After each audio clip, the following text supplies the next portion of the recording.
राकेश सिन्हा सांसद भारतीय जनता पार्टी भी हमारे साथ हैं।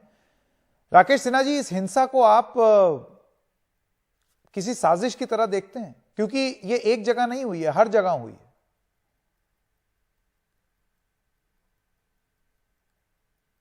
देखिए, कई वर्षों से शोभा यात्रा पर इस प्रकार के आक्रमण नहीं होते थे और ये दंगे 60 और 70 के दशक की कहानी बन चुकी थी। लेकिन जो इस बार घटना और आज घटना घटी है वो दिखाती है कि बहुत ही सुनियोजित तरीके से, संगठित तरीके से यह दंगा भड़काने की पूरे देश भर में प्रयास किया गया है। और इसमें मुझे जो दो बातें प्रमुख लगती हैं कि पहली बात तो राजनीतिक तौर पर जब ऐसी घटनाएं घटती हैं तो कुछ राजनीतिक दल सीधे सीधे बात करने की जगह ऐसी ताकतों को संरक्षण देने लगती हैं, संज्ञा में बात करने की जगह सर्वनाम में बात करने लगती हैं। ये एक बड़ा कारण है कि दंगाइयों को एक वैधानिकता और एक संरक्षण मिलता है। दूसरी जो महत्वपूर्ण बात है कि पिछले कुछ दिनों से जो बार बार एक दुष्प्रचार के तहत भारतीय जनता पार्टी को एक बहुमतवादी पार्टी कह के प्रचारित किया जा रहा है, उसका असर उन रेडिकल एलिमेंट्स को, जो इस मुस्लिम समाज के रेडिकल एलिमेंट्स हैं, उसको भड़काने में, उनको उत्तेजित करने में और इस स्थिति में लाने में किया गया है। ये दो बातों को रेखांकित किया जाना चाहिए।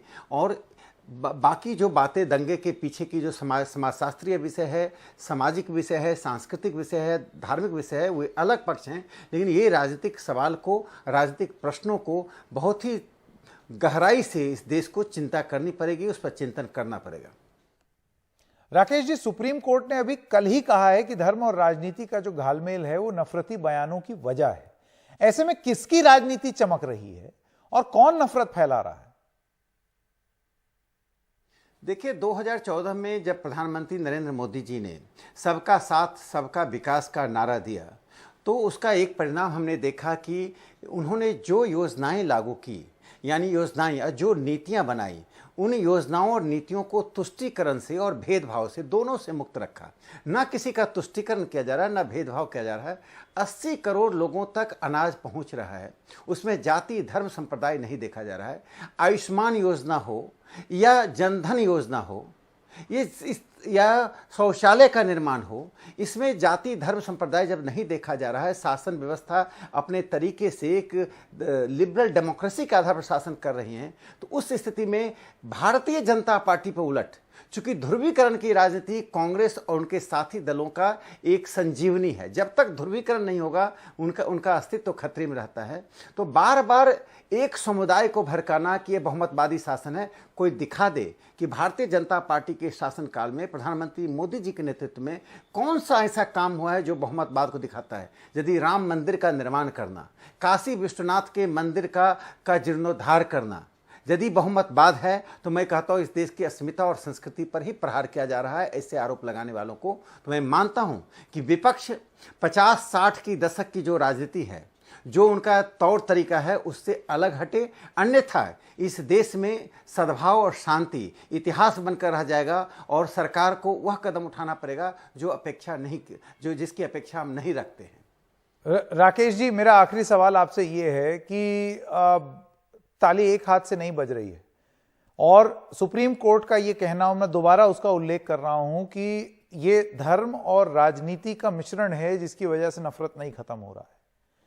हमने कुछ तस्वीरें देखी हैं संभाजी नगर से, जहां पर एक समुदाय ने पुलिस की गाड़ियां तोड़ी। तो हमने कुछ तस्वीरें दिल्ली के जहांगीरपुरी से भी देखी हैं, जहां दूसरा समुदाय पुलिस के मना करने के बावजूद संवेदनशील इलाके में जुलूस निकालने पर अड़ा रहा, आमादा रहा। देखिए, हमेशा लोकतांत्रिक व्यवस्था में इस तरह की घटनाओं की जांच होनी चाहिए। जांच होकर जो भी दोषी है उसको सजा मिलनी चाहिए।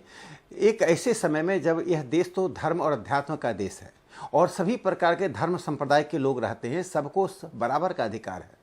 लेकिन उस बराबर के अधिकार में यह बात सोचना पड़ेगा कि इस देश में ही अगर हिंदू समाज शोभा यात्रा शांतिपूर्ण तरीके से भगवान राम का जय जयकार करते हुए, रामधुन बजाते हुए निकालना चाहता है, तो क्यों उसके रूट को परिवर्तित करने के लिए बाध्य किया जाता है? ये एक बड़ा प्रश्न है। औपनिवेशिक काल में मैं समझ सकता हूँ, डिवाइड एंड रूल के तहत हिंदू मुसलमानों के बीच में एक विभाजन रेखा थी, उसके कारण सभी प्रकार के धार्मिक जुलूसों को जहां मस्जिद हैं, जहां मुस्लिम बहुल एरिया है, वहां से रोका जाता है। बल्कि मुस्लिमों को तो स्वागत करना चाहिए, और बहुत जगह होता भी है, ऐसा नहीं कि नहीं होता है।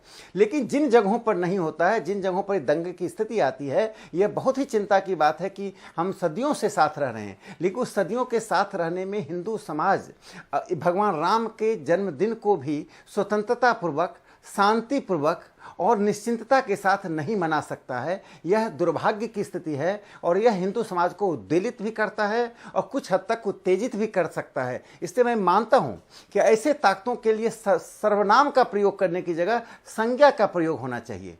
जब तक दंगाइयों के प्रति संज्ञा का प्रयोग नहीं करेंगे, बार बार जो कोई भी ऐसा करने वाले हम करते रहेंगे, वे संरक्षण हमारे भाषा के द्वारा, हमारे विमर्श के द्वारा और हमारे मन में जो भय है उसके द्वारा पाते हैं। देखिए, दंगाइयों को, चाहे जो भी दंगाई हो, उसको दंगाई कहने में हिचकना नहीं चाहिए। जिस समाज ने इस तरह का काम किया है उसको आत्मलोचन भी करना पड़ेगा, और सरकार को कठोर कदम ऐसे समाज को रोकने के लिए उठाना पड़ेगा, जो मुझे कम से कम पश्चिम बंगाल में संभव नहीं दिखता है।